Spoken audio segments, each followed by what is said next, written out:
Hey team, welcome back. We're up now to element one, the fourth part, which is high performing service advisors perform a memorable meet and greet. So that's where we are, and I'm just going to change screens here and put it onto the source of the information.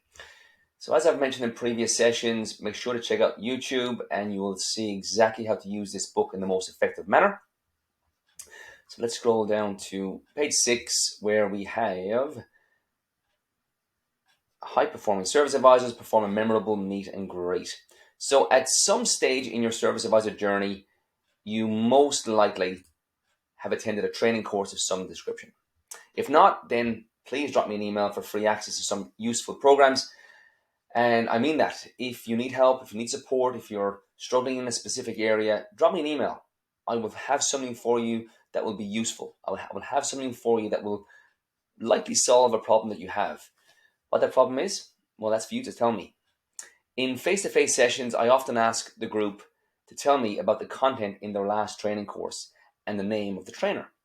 They normally recall one or two things from the training course, but rarely remember the name of the trainer. Newsflash, it's not your responsibility to remember the trainer.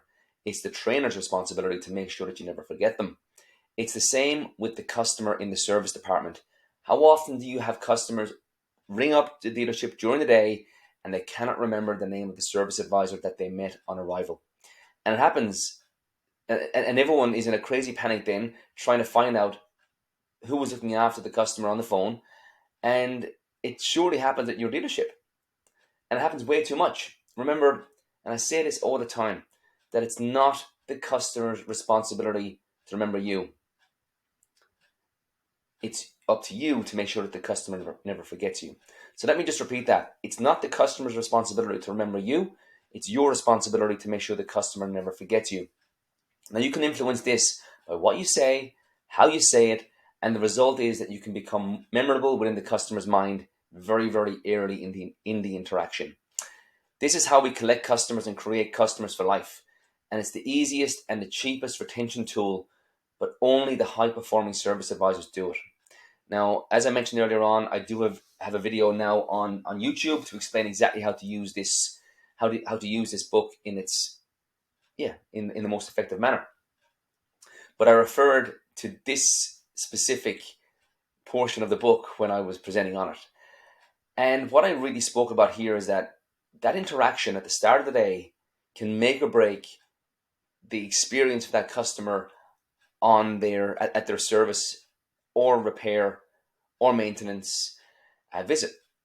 And it doesn't just make or break it for that visit. Again, you could be the cheapest, you could be the most convenient, you could be around the corner from the customer, but if they're not being dealt with on a relational manner and they're just being transacted with, man, they're not coming back. They'll just go somewhere else because they don't like you. There's no connection.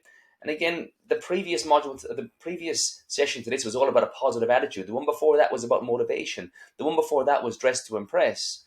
And we got to remember that these all compound.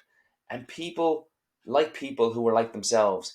And remember, every customer has got an expectation of what they expected before they come in. And we need to not just meet that expectation, but exceed it. And we can exceed it by creating a memorable meet and greet. So I implore you to really execute a memorable meet and greet when you meet a customer in the morning. Put on a show. And I say this all the time to people, is that when a customer meets you for the first time, it's showtime. Jazz hands, it's showtime. And they are trying to connect with you. They're trying to give you they're handing you the keys for the second biggest investment, or the product that has cost them the second most amount of money other than their home, and they're giving you the keys of it. They're trusting you with it. And if they don't like you, or they're not impressed by you, or if they're just questioning you, well, you're not creating a memorable meet and greet. First impressions count. So from here, how we help a customer remember us is absolutely critical. Again, I've got customers who still reach out to me at Christmas time to wish me happy Christmas that I used to work with 5-6 years ago, because I've connected with them on an emotional level. Don't just process. Don't just transact. Don't just rationally go through interaction with a customer. Don't just tick boxes. Connect, make friends, find commonality, and you will have that customer eating out of your hand. I promise you. As I mentioned in the initial video of how to use this book, I spoke about the thing that probably causes me to recognize an underperforming dealership. And what I do is I go to reception and I say, hey, reception, how many inbound phone calls do you get a day for customers calling up looking for an update on a part they've ordered through the service department, be it back order or cars on site waiting for a repair, or the vehicle is here today and they're just looking for an update from the service advisor? And they often exaggerate and they say, well, all the calls are for that. Well, I'd say, really? All of them? What about sales? What about finance? What about spare parts? And they'll correct themselves and go, oh, yeah, maybe there's some calls for that. But what I figured out is that on average, 50% of the inbound phone calls that come into the reception every single day are customers looking for a status update on their vehicles, for vehicles that are either on site or are waiting on parts for the repairs. And when I say 50%, if you're doing 80 cars a day, that means that 40 customers are calling looking for an update.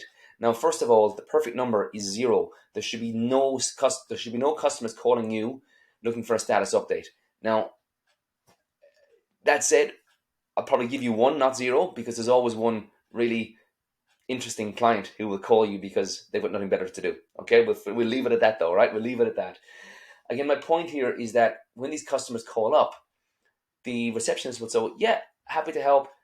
Tell me, who was looking after you this morning? Who did you meet when you came in? Or what was the name of the service advisor?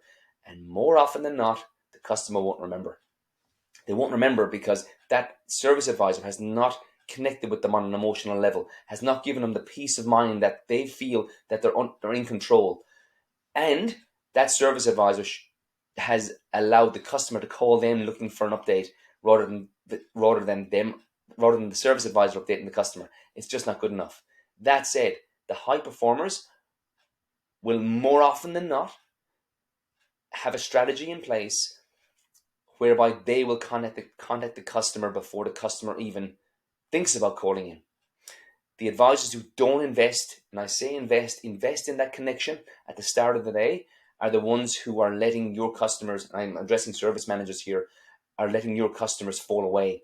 It's affecting your NPS, it's affecting your profitability, and it's affecting your retention more than you realize. So take this nugget of information, go ask and quiz your receptionist and see what the number is, because I can promise you it highly likely is not 0. If it is 0, please let me know and I'll be sure to praise you and remind you how good you're doing. So let's scroll down again to the reflection page on page 7. And how do you rate your effectiveness of your customer meet and greet? How do you rate how effective your meet and greet with your customer actually is? Is there room for improvement? Is the customer forgetting your name? Is the customer not coming back to you? Are they going to another service advisor? Or if you are a 9, 9.5 or a 10, you've got customers who have your mobile, who have your SMS, who have your email, and they're the ones that are contacting you looking for the next appointment rather than going through the process of the BDC or the call center. They're the ones who have a relationship with you. They're the ones who have realized that you give a damn about what you do. They're the ones who will come back and spend money with you.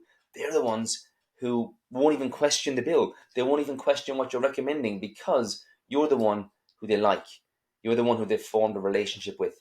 You're the one who has kept your promises throughout the experience. And that's absolutely essential. We'll be talking more about that in later sessions.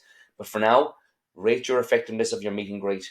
And we can often recognize that by a customer not remembering our name. As I said to you earlier on, it's not the customer's responsibility to remember you. It's your responsibility to make sure the customer never forgets you. See you on the next lesson.